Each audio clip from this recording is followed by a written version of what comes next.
제가 봉독합니다. 5장 17절 말씀입니다. 잘 다스리는 장로들은 배나 존경할 자로 알되 말씀과 가르침에 수고하는 이들에게는 더욱 그리할 것이니라.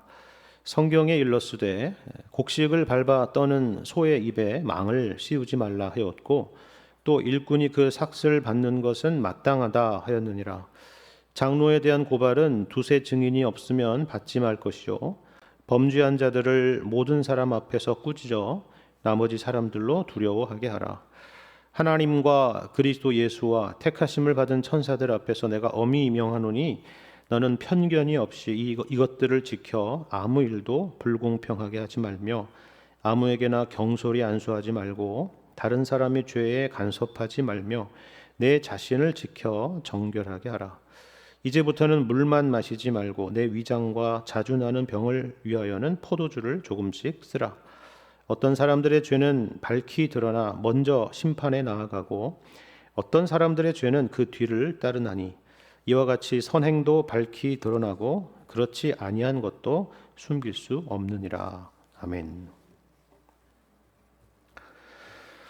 오늘 본문 말씀은 다시 교회의 장로들에 대한 이야기로 돌아왔습니다. 우리가 앞에서 디모데전서 2장에서 감독의 자격 혹은 장로의 자격에 대해서 살펴봤죠. 교회에서 어떤 성품을 가진 사람을 장로로, 감독으로 또는 목사로 세워야 되느냐 하는 것에 대한 말씀이었는데요. 오늘 말씀은 세움 이후에 대한 그런 말씀이라고 보셔도 될 것 같습니다. 장로로서 사역 가운데 장로들은 어떤 자세로 사역을 해야 되고 또 성도들은 이 장로들을 어떻게 대해야 하는가에 대한 아주 실천적인 이런 권면의 말씀입니다. 근데 먼저 여기서 오늘 본문에서 말하고 있는 장로가 특별히 정확히 누구를 말하는 것이냐 이런 궁금함을 가질 수가 있을 겁니다. 여러분 17절 말씀을 다시 보시면 이렇게 말씀하지 않습니까? 잘 다스리는 장로들은 배나 존경할 자로 알되 말씀과 가르침에 수고하는 이들에게는 더욱 그리할 것이니라 이렇게 말씀합니다. 여기 보시면 잘 다스리는 장로들이라고 되어 있고요. 또 말씀과 가르침에 수고하는 장로들이 있다는 것도 우리는 확인할 수가 있습니다. 그렇죠? 그래서 어떤 사람들은요 여기서 다스리는 장로라고 하는 것은 룰링 엘더라고 해서 칠위 장로라고 부르고 이것이 오늘날 우리가 흔히 말하는 교회에서 장로라고 부르는 그런 사람들이라 이렇게 생각을 합니다. 그리고 또 여기 말씀과 가르침에 수고하는 장로들이라는 것은 teaching elder라고 해서 가르치는 장로라고 부르고 이것이 오늘날 목사라고 그렇게 생각을 하죠. 물론 틀린 말은 아닙니다. 하지만 당시에 이들이 오늘날 우리가 생각하는 것처럼 이렇게 장로 혹 목사 이렇게 명확하게 구분되어 있었을까라고 한다면 그러지는 않았을 거라는 것입니다. 이전에도 말씀드렸던 것처럼 당시에는 교회의 리더들을 가리켜서 감독이라고도 부르고 장로라고도 부르고 또 목사라고도 불렀는데 이것을 서로 엄밀하게 구분해서 부르지는 않았기 때문에 그렇습니다. 어떤 의미에서는 지금도 마찬가지라고 할 수 있을 겁니다. 예를 들면 이런 거죠. 이제 막 교회에 등록하고 또 교회에서 신앙생활을 시작하게 된 어떤 성도님이 교회 장로님을 찾아가서 궁금한 것이 많으니까요. 성경에 대해서 혹은 신앙에 대해서 이것저것을 물을 수가 있습니다. 그럼 어떻게 하나요? 저는 그쪽 담당이 아니니까 목사님을 찾아가서 물으시죠. 그렇게 말합니까? 아니죠. 성경에 대해서 아는 만큼 가르쳐 줄 겁니다. 물론 목사도 마찬가지입니다. 모든 걸 다 알지는 않으니까요. 그렇죠? 그리고 성도들이 어떤 어려움을 겪고 있거나 신앙적으로 어떤 힘든 시간을 보내고 있을 때 말씀을 가지고 얼마든지 권면을 할 수가 있죠. 나는 다스리는 장로니까 그것과는 무관한 사람이다 이렇게 말할 수는 없는 것입니다. 그래서 노회에서 이렇게 장로고시를 볼 때에 성경 시험도 보고 교리 시험도 보는 것입니다. 근데 여기 17절에서 볼 수 있는 것처럼 당시에도 특별히 장로들 중에서 말씀과 가르침에 수고하는 어떤 그런 일로 특별한 사람이 분명히 있었을 거다라는 것을 생각해 볼 수 있는 거죠. 그리고 이런 은사가 있는 사람들은 나중에 좀 더 일에 전념하여서 집중적으로 성경을 공부하게 되었을 것이고, 교회에서는 또 이 일에 전념을 할 수 있도록 따로 세우지 않았을까, 이런 생각을 하게 되는 것입니다. 그들이 바로 목사, 곧 가르치는 장로였을 거다라는 거죠. 말씀을 여러분이 방금 읽었는데, 읽어보시면 이 본문에서 말하고 있는 이 장로가 특별히 이들을 염두에 두고 있을 거라는 것을 아마 여러분도 충분히 짐작하실 수가 있을 것입니다. 이들을 하나님께서 교회와 성도들을 섬기는 그런 리더로서 세우셨다, 그 얘기입니다. 그렇다면 왜 오늘 본문과 같은 말씀이 있느냐? 하나님께서 그러면 어떤 목사를 세우셔서 또 사역하게 하셔서 교회를 유익하게 하시는가 하는 것을 우리에게 보여주시려는 그런 말씀입니다. 목사가 목사의 이야기를 하는 것은 굉장히 어려운 일인데, 순서가 되어서 이렇게 주어진 본문이라서 피할 수가 없습니다. 그렇죠? 이 부담을 여러분 이해해 주시고 또 오늘 주시는 말씀에 귀를 기울이면 좋을 것 같습니다. 사실 우리는 모두 훌륭한 목사를 원합니다. 그렇지 않습니까? 신앙적으로나 인격적으로나 가정적으로나 뭐 하나 모나지 않은 훌륭한 목사가 있었으면 좋겠다, 그런 생각을 하죠. 신학적인 깊이가 있을 뿐만이 아니라 또 이 세상에 대한, 세상 돌아가는 이런 현실에 대해서도 잘 알고 있는 그런 사람이면 얼마나 좋겠습니까? 또 설교는 통찰도 있고 교훈적이면서도 감동적이고 또 가끔 웃기기도 하고 또 가끔 울리기도 하는 그런 설교라면 금상첨화겠죠. 그것을 30분 안에 다 담아낼 수 있으면 완벽할 것입니다. 그렇죠? 교회 안에서도 존경을 받고 또 교회 밖에서도 또 유명한 사람이면 좋겠습니다. 자랑할 만하니까요. 정말 모든 면에서 탁월하지만 놀랍게도 언제나 가까이서 보면 항상 겸손한 그런 사람이면 참 좋겠습니다. 그렇죠? 또 뭐가 있을까요? 그것도 없겠죠? 그것도 없을 것입니다. 근데 제가 만일에 어느 교회 성도라고 해도 그랬을 겁니다. 그런 목사님이 목회하는 교회라고 하면 성도들은 정말 얼마나 행복할 것이고 또 교회는 얼마나 부흥하겠습니까? 우리 모두의 소원이죠. 근데 오늘 본문 말씀을 보십시오. 목사들의 강인함에 대해서 혹은 훌륭함에 대해서 지금 말씀하고 있는 것이 아니라 오히려 그들의 연약함에 대해서 지금 말해주고 있습니다. 그렇죠? 무슨 말이냐 하면은 하나님께서는 특별한 사람, 탁월한 사람, 훌륭한 사람을 들어 쓰시는 것이 아니라 여러분과 전혀 다를 바 없는 그런 연약한 사람들을 불러서 세우셔서 그 일을 하게 하신다라는 것입니다. 예를 들면 이런 내용이에요. 먼저 사역자들이 생계의 문제, 먹고 사는 문제에 있어서 얼마나 자유롭지 못한가 하는 것을 여러분 생각해 보십시오. 여기 17절, 18절 말씀을 좀 다시 한번 보시길 바랍니다. 잘 다스리는 장로들은 배나 존경할 자로 알되 말씀과 가르침에 수고하는 이들에게는 더욱 그리할 것이니라. 성경에 일렀으되 곡식을 밟아 떠는 소의 입에 망을 씌우지 말라 하였고 또 일꾼이 그 삭슬 받는 것은 마땅하다 하였느니라. 그렇죠? 여러분 여기 17절에 잘 보시면 존경이라는 단어가 있어요. 그죠? 우리는 이 존경이라고 하는 것이 말 그대로 존경하는 마음 정도로 생각할 수가 있습니다. 네, 저는 목사님을 참 존경합니다 라고 할 때 그런 의미일 거다라고 생각을 하죠. 물론 그런 의미가 당연히 있지만 여기에는 그 이상의 의미를 담고 있습니다. 어디서 많이 들어본 얘기 같지 않습니까? 네, 정확히 지난주에 했던 말씀이에요. 그죠? 우리가 이 단어를 지난주에도 봤거든요. 어떤 단어냐면 지난주에 나눈 말씀 5장 3절을 보시면 이런 말씀이 있었잖아요. 참 과부인 과부를 존대하라 라고 하는 말씀입니다. 여기 존대하라 라고 하는 이 말씀이, 이 단어가 오늘 본문 17절에 존경이라는 단어와 같은 단어입니다. 그러니까 여기서 존경이라고 하는 것은 마음만이 아니라 물질이 함께 가는 것을 말해주고 있다라는 것을 볼 수 있는 것이죠. 그래서 18절 말씀이 이어지는 것이죠. 어떻게 해요? 곡식을 밟아 떠는 소의 입에 망을 씌우지 말라라고 하는 이 말씀은 신명기 말씀입니다. 이게 어떤 말씀이냐 하면은 추수할 곡식을 이 소를 통해서 탈곡을 하게 될 때에 소의 잎에 망을 씌우게 된다면 그저 그 소의 노동력만 이용하는 셈이 되는 것입니다. 그렇죠? 근데 그렇게 하지 말라는 것이죠.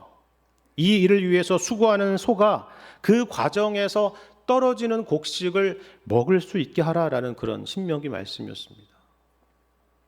일하는 소들에게도 이런 말씀이 있을진데 하물며 목회자겠느냐 하는 것이죠.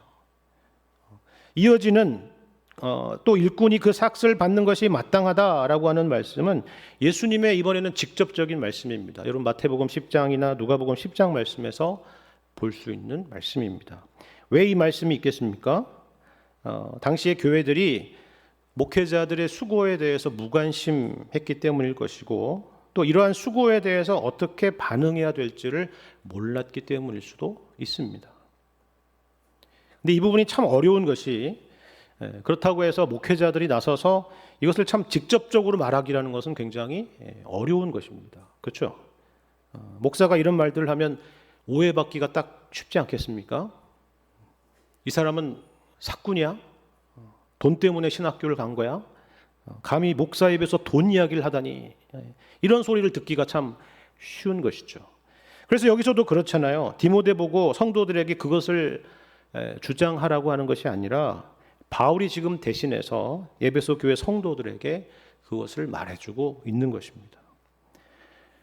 사실 목회자라면 누구나 그런 생각을 가질 수 있을 것입니다.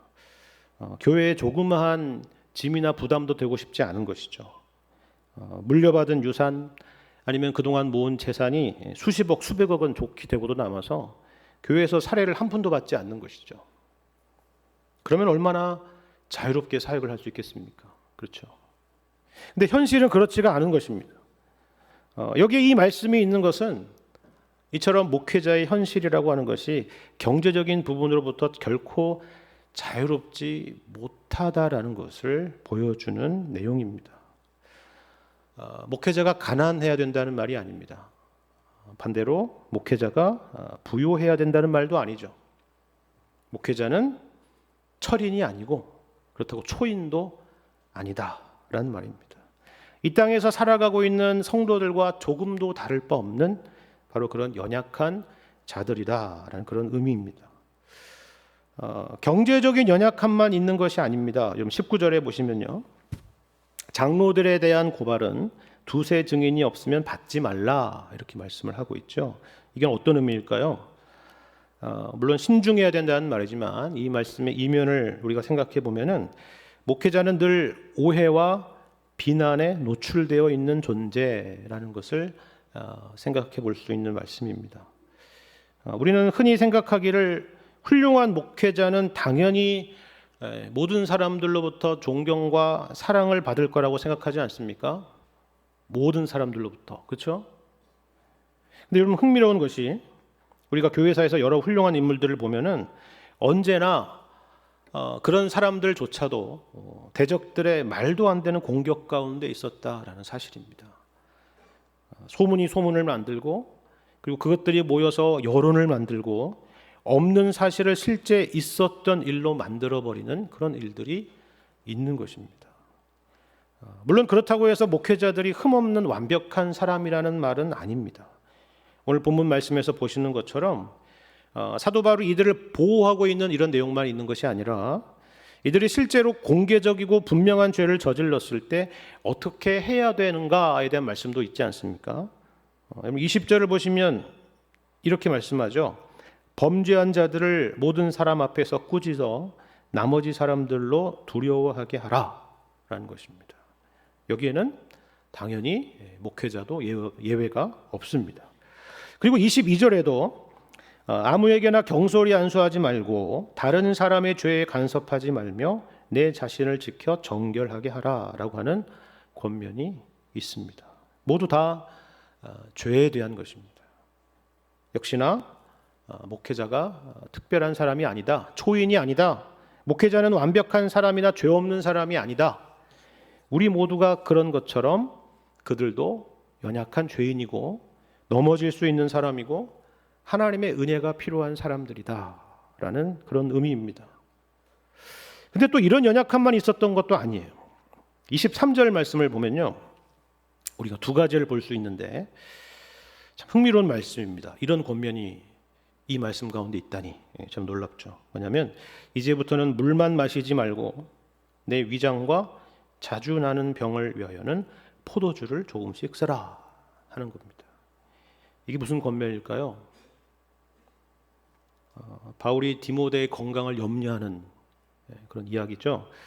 사도 바울은 그 누구보다도 디모데를 잘 알고 있었다는 것을 볼 수가 있습니다. 디모데가 지금 어떤 지병을 가지고 있었는지를 바울은 모르지 않았습니다.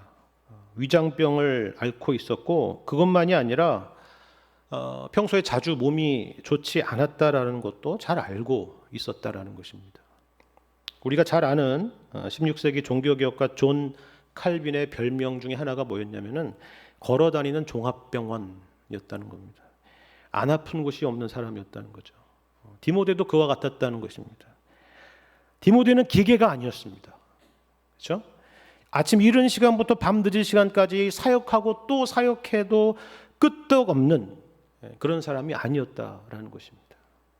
환우들을 위해서는 기도해도 정작 자신의 질병은 고침받지 못하는 참 아이러니한 현실을 안고 살아가고 있는 사역자였다라는 것을 볼 수 있죠. 근데 여기서 그거보다 더 슬픈 것은 이거예요. 지금 여기 23절을 보시면요, 바울이 나름 처방전을 내리지 않습니까? 어떻게 하라고요? 이제 물만 마시지 말고 포도주를 조금씩 쓰라 하는 겁니다.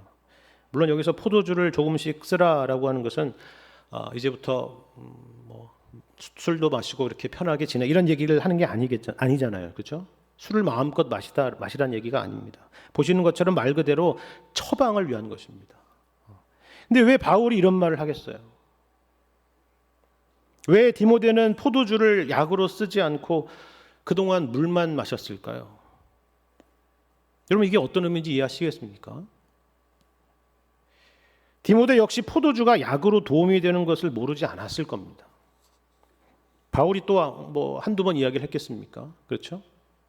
근데 그럼에도 불구하고 그동안 포도주를 쓰지 않았던 이유는 아마도 당시의 성도들의 오해를 피하기 위해서가 아니었을까 이런 생각을 해봅니다. 여러분, 앞에서 4장 3절을 보시면 이런 말씀이 있었다는 것 여러분 혹시 기억하십니까? 당시의 상황이에요.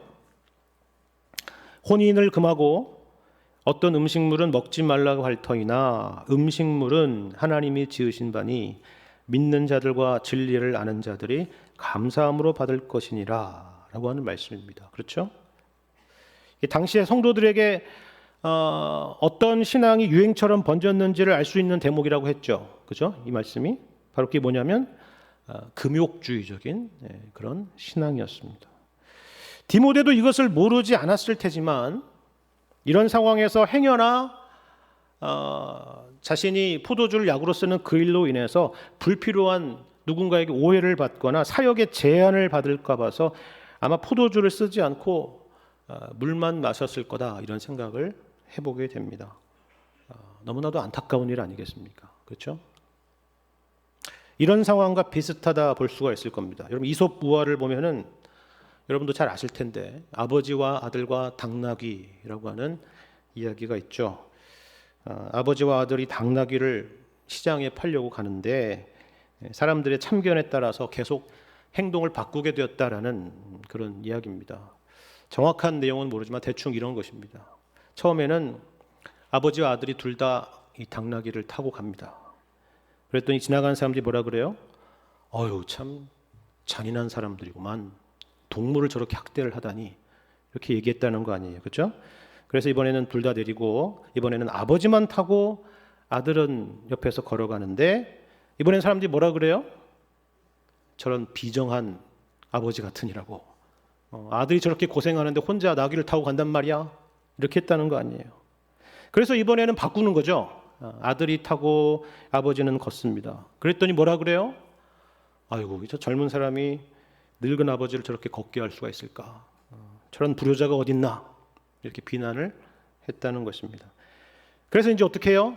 둘 다 안 타고 다 내려가지고 당나귀를 끌고 걸어가니까 이번에는 아니 당나귀를 타지도 않고 끌고만 가다니 라고 하면서 비웃음을 당하는 것입니다. 그래서 결국 어떻게 합니까? 당나귀를 이고 가죠, 두 사람이. 그래서 막대기에 둘로 매고 이 당나귀를 메고 가다가 다리를 건너는데 당나귀가 당연히 발버둥을 치겠죠. 그래서 당나귀가 강에 빠져서 죽고 말았다라는 이야기입니다. 어떤 교훈인지 다 아시겠죠, 그렇죠? 교회에서 목회자로 살아간다는 게 어떤 면에서는 이런 부분이 있지 않을까 이런 생각이 듭니다. 교회에는 참 많은 분들이 계시고 다양한 분들이 계시니까요, 그렇죠? 성도들의 생각이 각자 다르잖아요. 그래서 어떤 분이 이런 말을 하면은 그걸 의식하지 않을 수가 없습니다. 뭐 진리에 대한 문제도 아니고 뭐 충분히 들을 수 있는 이야기니까요, 그렇죠? 그래서 그렇게 하면은 또 다른 생각을 가지신 분이 목사님은 왜 그렇게 하십니까? 이렇게 지적을 하시죠. 그래, 이 사람 저 사람 말을 들을 필요가 없다. 옳다고 생각하는 길로 가자. 그러면 어떻게 될까요? 목사님은 성도들의 말을 그렇게 무시하십니까? 또 그러겠죠. 참 어려운 일입니다. 우리 교회 성도님들이 그렇다는 것이 아니라 목회자들은 이처럼 연약함 가운데 있다는 것을 알아야 된다는 것입니다. 그래서 이러한 여러 가지 연약한 현실, 어려운 현실 가운데 어떻게 해요? 자칫 두 가지 극단으로 흘러갈 수가 있습니다. 하나는 뭐냐면 사역의 현장을 떠나는 것입니다. 나는 아무리 봐도 아닌 것 같다. 이 일에 적합하지 않은 사람이야. 그렇게 생각하고 다른 길을 찾아서 떠나는 것이죠. 또 반대의 극단은 사실 더 위험한 건데요. 영혼을 잃어버리는 것입니다. 위선자가 되는 것입니다. 사실 사람들이 기대하는 그런 사람이 전혀 아닌데도 그런 사람인 것처럼 스스로도 속이고 또 성도들도 속여서 그렇게 목회를 하는 것입니다. 누가 봐도 완벽한 사람처럼 보여야 되니까 목소리에도 약간 힘을 주고 거룩한 척을 하고 성도들에게 겁도 주고 자신의 카리스마에 사람들이 굴복하도록 그렇게 하는 것입니다. 어느 쪽이든 교회에 유익이 되지 못하는 일이고 교회가 망가지는 길입니다. 그렇다면 어떻게 해야 교회가 건강해질 수 있을까요? 여기에는 목사와 성도 양쪽 모두의 책임과 역할이 있다고 오늘 말씀하고 있습니다. 그럼 먼저 17절 말씀을 다시 한번 잘 보십시오. 여기 보시면 먼저 목회자들에게 요구되는 것이 있지 않습니까? 잘 다스리고 말씀과 가르침에 수고하는 것입니다. 수고하는 것. 근데 여기 수고한다라고 하는 단어가요, 그저 가벼운 단어가 아닙니다. 최선을 다하고 열심을 다하라는 것입니다. 물론 완벽할 수는 없죠. 목회자는 24시간 쉼없이 돌아가는 기계가 아니기 때문입니다. 사람이기 때문입니다.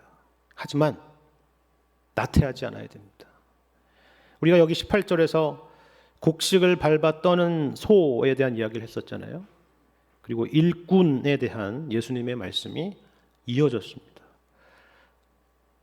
곡식을 밟아 떠는 소, 일꾼이라는 것은 바로 이 일이 이처럼 힘든 일이고 성실이 요구되는 일이다라는 말씀입니다. 그것을 항상 기억해야 된다는 것이죠. 자, 그렇다면 성도들은 어떻습니까? 여기 17절에서 보는 것처럼 존경하는 것입니다. 존경이라고 하는 말은 보상과는 전혀 다른 말이죠. 세상에서 일에 대한 대가를 주는 것처럼 하는 것이 아니다라는 것입니다. 존경의 마음을 갖고 현실적인 필요를 늘 살피는 것입니다. 이것이 바로 하나님이 세우신 직분에 대한 실제적인 존중이다라는 것을 보여주고 있습니다. 뿐만 아니라 목회자의 잘못과 실수에 대해서도 마찬가지입니다. 목회자와 성도 양쪽 모두의 책임과 역할이 있습니다. 목회자는 항상 자기 자신을 돌아봐야 됩니다. 영적으로 깨어 있어야 되죠. 바울의 권면처럼 늘 경건의 연습을 하고 경건에 힘써야 됩니다. 자, 그렇다면 성도들의 책임은 무엇입니까? 19절의 말씀처럼 함부로 판단하지 않는 것입니다. 사실이 아닌 일에 대해서 소설을 쓰거나 뇌피셜을 만들지 않는 것이죠. 그리고 더 성숙한 자세는 무엇이 교회에 유익한 일이며 덕이 될 것인가 하는 것을 생각하는 것입니다. 그런 일이 없기를 바라지만 만일에 그와 같은 일이 교회 가운데 실제로 있다 할지라도 정의를 세우기보다 연약한 성도들을 생각하면서 기도하고 또 가장 지혜로운 판단과 결정을 내리는 것입니다. 우리 장로교 헌법에 보면 권징졸에 대한 부분이 있는데 거기에 보면 이런 내용이 있어요. 이런 지혜가 있습니다. 제일 마지막에 권징졸의 제일 마지막에 두 가지의 파트가 있는데 그 중에 하나는 권징의 시행이고 그리고 권징의 해제가 있습니다. 그러니까 권징의 시행이 마지막이 아니고 최종이 아니고 권징의 해제가 최종이다. 그런 의미죠. 교회가 거룩성을 회복하고 동시에 온 성도들이 하나님의 은혜 앞에 서는 것이 최종 목적이기 때문에 그렇습니다. 이것을 우리가 기억해야 됩니다. 그러면 우리는 이런 생각이 들어요. 왜 하나님께서 이처럼 연약한 사람들을 목사로 부르시고 또 장로로 부르시고 또 교회 리더로 부르실까 하는 것입니다. 오히려 완벽하고 훌륭한 사람이 더 낫지 않을까요? 왜 우리와 어떻게 보면 전혀 다를 바 없는 사람들이 하나님의 부르심 가운데 있을까 하는 것입니다. 근데 여기에는 하나님의 놀라운 뜻이 있습니다. 예를 들어서 제가 이미 거의 완전한 성화의 경지에 이르러 있는 목회자라고 생각해 보십시오. 살아가는데 뭐 어려운 일도 없고 아픔도 없고 영적으로 전혀 문제가 없는 그런 사람이라고 여러분 생각해 본다면 그런 제가 과연 어려움 가운데 있는 성도들을 잘 이해할 수 있을까요? 죄 가운데 쓰러지고 연약함 가운데 슬퍼하는 성도님들의 마음을 헤아릴 수 있을까 하는 것입니다. 전혀 그러지 못할 것입니다. 오히려 호통을 치겠죠.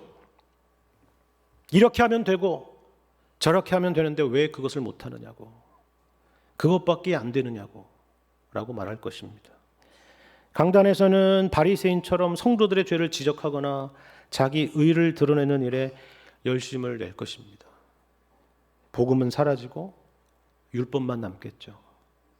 이것은 전혀 하나님이 원하시는 그림이 아닌 것입니다. 그러면 목회자는 부족하고 연약해도 괜찮다는 것입니까? 물론 그렇습니다. 아니, 당연히 그럴 수밖에 없죠. 우리는 누구나 그러한 존재이기 때문입니다. 다만 오늘 말씀에서 강조하는 것은 거기에만 머무는 것이 전부가 되어서는 안 된다라는 것입니다. 이게 나야. 나는 원래 그런 사람이야. 어차피 우리가 다 똑같은 죄인 아니야? 그런 모습이 목회자일 수는 없다라는 것이죠. 그러면 어떤 모습이어야 되느냐? 두 가지 방향을 여러분 주목해 보시길 바랍니다. 이것은 사실 목회자만이 아니라 우리 모두가 가져야 될 아주 중요한 방향성인데요. 하나는 뭐냐면 위를 바라보는 것입니다. 그럼 21절을 보시면 이런 말씀이 있죠. 하나님과 그리스도 예수와 택하심을 받은 천사들 앞에서 내가 엄히 명하노니 너는 편견이 없이 이것들을 지키라 말씀합니다. 무슨 말입니까? 우리가 어떻게 살아야 된다고요? 하나님 앞에서 살아야 된다는 것입니다. 하나님 앞에서. 사람은 속일 수 있습니다. 사람들 앞에서는 훌륭한 목회자요, 대단한 목회자요, 훌륭한 신자일 것처럼 얼마든지 포장할 수 있습니다. 하지만 우리가 하나님 앞에서도 그럴 수 있을까요? 후일에 우리가 하나님의 심판대 앞에 섰을 때에 우리가 하나님을 속일 수 있겠습니까? 절대로 그럴 수 없겠죠. 그 마음과 그 자세로 살아가는 것입니다. 하늘을 바라보고 사는 것이죠. 언제나 하나님 앞에서 사는 것입니다. 또 하나는 이번에는 앞을 바라보는 것입니다. 24절과 25절 말씀인데 우리 한 목소리로 같이 읽어보겠습니다. 시작. 어떤 사람들의 죄는 밝히 드러나 먼저 심판에 나아가고 어떤 사람들의 죄는 그 뒤를 따르나니 이와 같이 선행도 밝히 드러나고 그렇지 아니한 것도 숨길 수 없느니라. 아멘. 그렇죠. 어떤 사람들은 처음에 너무 괜찮아 보이는 그런 사람들이 있습니다. 너무나도 훌륭하고 참 탁월하고 참 좋은 사람들이 있죠. 우리가 보통 직분자를 세울 때 그런 일들이 있지 않습니까? 하지만 시간이 지나면서 내가 처음에 생각했던 그런 사람이 아니라는 것을 발견하게 되고 실망하게 될 때가 있을 겁니다. 이처럼 본래 그런 사람이었는데 그런 모습을 잘 숨겨두었다가 나중에 드러나는 그런 사람일 수도 있습니다. 근데 또 어떤 경우는요, 이런 경우도 있죠. 정말로 괜찮은 사람이었는데 그 이후로 나태하고 게을러지고 발전이 없어서 점점 무너지는 사람도 있지 않겠습니까? 반대의 경우도 마찬가지죠. 처음에는 정말 별로라고 봤는데 알고 보니까 참 훌륭한 사람이라는 것을 발견할 때가 있는 것입니다. 그리고 진짜로 별로인 사람이었는데 역시나 정말 노력하고 수고하고 주님을 의지하므로 점점점 발전하는 사람도 있죠. 그걸 말씀하는 것입니다. 포기하지 않는 것입니다. 연약함에 숨지 않는 것이죠. 그것으로 체념하고 절망해서 도망가지 않는 것입니다. 연약하기 때문에 하나님의 은혜의 보좌 앞에 날마다 나아가고 하나님을 더욱더 의지하는 것입니다. 이 길로 가야 된다는 것입니다. 표대를 향해서 부르심의 상을 향해서 한 걸음 한 걸음 나아가고 달려가는 것입니다. 다만 목회자만이 아니라 우리 모두가 그렇게 살아갈 때에 우리는 서로 위로를 받고 또한 도전을 받는 것입니다. 이 일을 위해서 하나님은 연약한 자들을 세우시는 것입니다. 우리가 함께 그 일을 걸어가고 있는 것이라고. 목사가 아니라 우리 주님께서 우리를 붙들고 계시고 우리를 인도하고 계신다라고 그것을 보일 자로 하나님이 세우시는 것입니다. 그렇다고 이 일이 결코 쉬운 일은 아닙니다. 여러분 성경에 목회자들을 향한 무시무시한 경고의 말씀들을 떠올려 보십시오. 한두 가지가 아닙니다. 목회자로서 얼마나 커다란 영적인 책임감 가운데 사는지 여러분 상상도 못할 것입니다. 그 긴장 가운데 살게 하시는 것, 그것은 당연히 교회를 위한 것이고 성도들의 유익을 위한 일입니다. 그리고 동시에 목회자들의 영혼을 위한 것입니다. 이것을 잘 감당할 수 있도록 교회를 섬기는 주의 종들을 위해서 기도해 주시기를 바랍니다. 오늘 말씀과 같이 이들이 주님의 거룩하심을 잘 따를 수 있도록 경제적으로도 어렵지 않고 또한 건강할 수 있도록 그리고 이 길을 끝까지 인내로 걸어갈 수 있도록 그렇게 기도해 주시기를 바랍니다. 이것이 바울이 에베소 교회에 부탁한 일이고 또한 이 말씀을 통해서 우리에게도 주시는 우리 주님의 말씀입니다. 이를 통해서 우리 송파제일교회가 늘 주 안에서 강건한 교회가 될 수 있기를 우리 주님의 이름으로 간절히 축원합니다.